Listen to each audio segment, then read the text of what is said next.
Η θέληση του ανθρώπου να δαμάσει τα κύματα και τον αέρα είναι αρχαίγονη. Ο Έλληνας μάλιστα βρίσκεται στην κορυφή της πυραμίδας των αρχαίων πολιτισμών που δοκίμασαν να εξερευνήσουν το άγνωστο γαλάζιο. Από την εποχή της Αργούς αλλά και της σχεδίας του Οδυσσέα πέρασαν χιλιάδες χρόνια.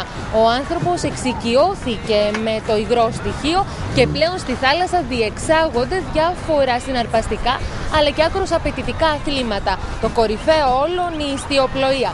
Στη σημερινή μας εκπομπή Πρωταθλητές από Κούνια θα γνωρίσουμε κάποιες από τις χρυσές ελπίδες της ελληνικής ιστιοπλοείας στις κατηγορίες Optimist και Laser 4,7.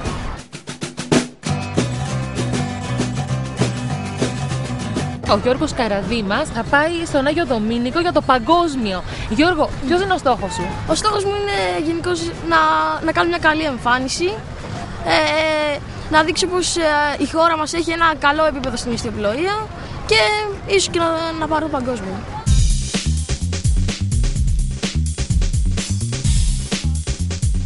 Από ποια ηλικία ξεκίνησες να κάνεις ιστιοπλοεία?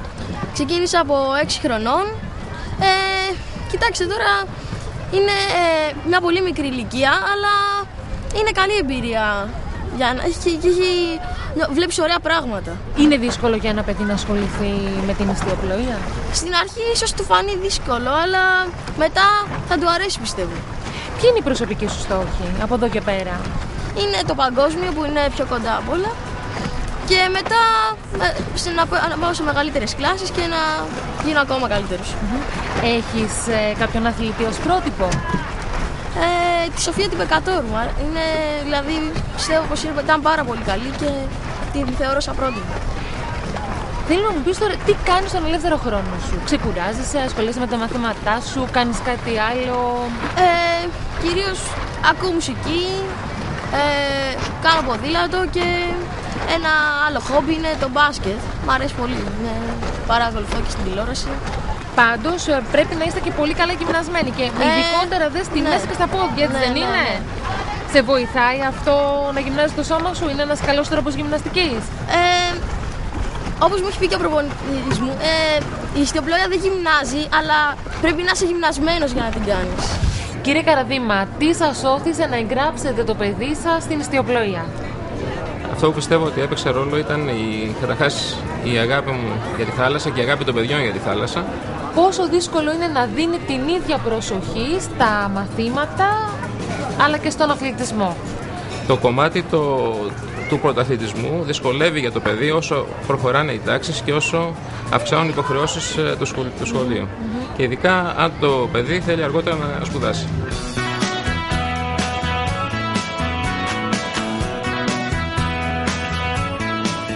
Για όλους τους αθλητές της ιστιοπλοείας εξίσου σημαντική με την τεχνική εν πλώ είναι και η γνώση του αγωνιστικού σκάφους. Οι διαστάσεις, το υλικό κατασκευής, η επιφάνεια και οι αντοχές των ιστίων διαφέρουν από κλάση σε κλάση. Ως εκ τούτου οι προπονήσεις απαιτούν πολλές ώρες, τόσο εντός θαλάσσης όσο και εκτός αυτής.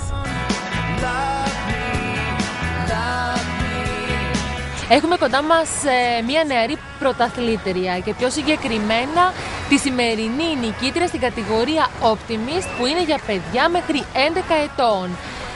Αριάδνη, καλησπέρα. Θέλω να πεις από ποια ηλικία ξεκίνησες την ιστιοπλοεία? Από 7,5 το καποτή. Έχεις ασχοληθεί και με κάποιο άλλο άθλημα προηγουμένως? Τζούντο. Αλλά πιο πολύ σου άρεσε η αστιοπλοεία. Τελικά σε κέρδισε η αστιοπλοεία. Ναι.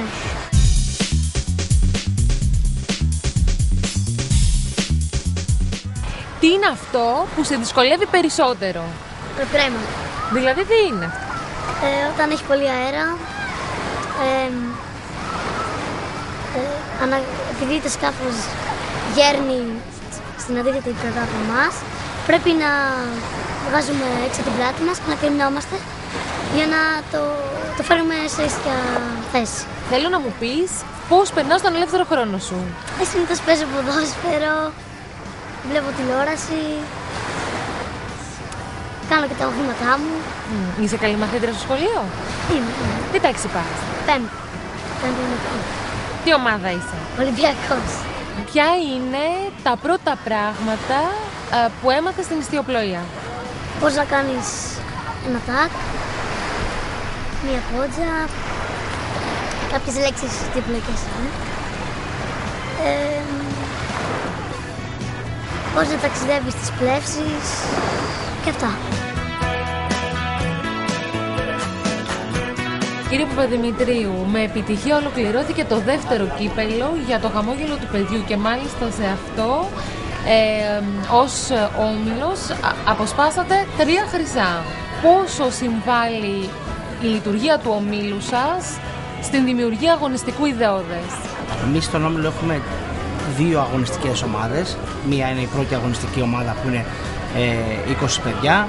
Η δεύτερη ομάδα είναι η προαγωνιστική που είναι άλλα 10 παιδιά. Στο σύνολο 30 παιδιά.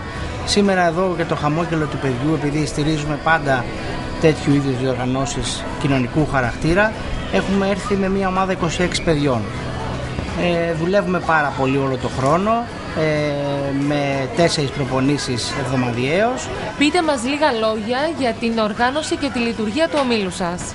Στον όμιλο λειτουργούμε σχολές για τα παιδιά από 6 χρονών έως 14 και παραπάνω, με σκάφη τύπου Optimist και σκάφη τύπου 4,7. Είναι η πρώτη κατηγορία μετά τα Optimist που κάνουν τα παιδιά στο Laser.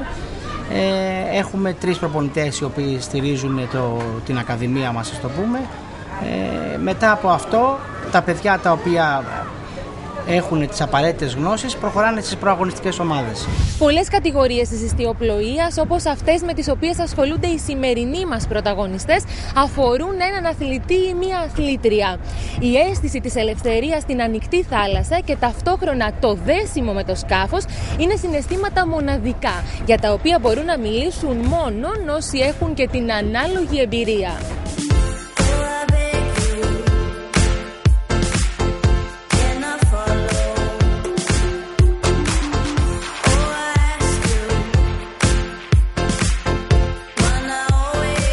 Μαζί μας είναι ο Μπίλι, μαθητής πρώτης γυμνασίου, ο οποίος ετοιμάζεται να πάει στη Βενετία για το πανευρωπαϊκό. Μπίλι, θέλω να μου πεις τα συναισθήματά σου, τις ετοιμασίες που έχεις κάνει, πώς νιώθεις? Είμαι πολύ χαρούμενος, έχω δουλέψει πολύ γι' αυτό και το βρίσκω σαν μια επιβράβευση.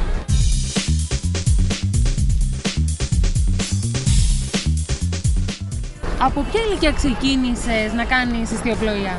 Από 7 χρονών, Δευτέρα Δημοτικού, και μου άρεσε πολύ. Πώς περνάς τον ελεύθερο χρόνο σου? Για πες μου περισσότερες λεπτομέρειες. Παίζω τένις μαζί με την αδερφή μου και κάτι φίλες της. Παίζω μπάσκετ με τους φίλους μου και μου αρέσει να παίζω κομμάτια στο πιάνο. Θέλω να μου πεις όμως και τι σε δυσκολεύει στην ιστιοπλοεία. Όταν έχει πολύ αέρα και πρέπει να καρμαστώ για να το κρατήσω το σκάφος ίσιο, αυτό είναι το πιο δύσκολο. Θέλω να μου πεις τώρα ποιοι είναι οι προσωπικοί σου στόχοι από εδώ και πέρα. Να κερδίσω το Πανελλήνιο και να έχω μια θέση στη δεκάδα στο πανευρωπαϊκό. Ο Βασίλης, επειδή αγαπάει το άθλημα, αφιερώνει χρόνο και για το άθλημα και για το διάβασμα, γιατί αν δεν αφιερώσει, τον απειλό μην πάει για προπόνηση. Οπότε εκεί πέρα τα βρίσκουμε. Ποιες είναι οι δικές σας φιλοδοξίες ως γονέας του αθλητή? Δικές μου φιλοδοξίες. Εγώ απλά χαίρομαι για τις επιτυχίες του και από εκεί και πέρα ο ίδιος αποφασίζει εάν θέλει να συνεχίσει και ποιος είναι ο στόχος του.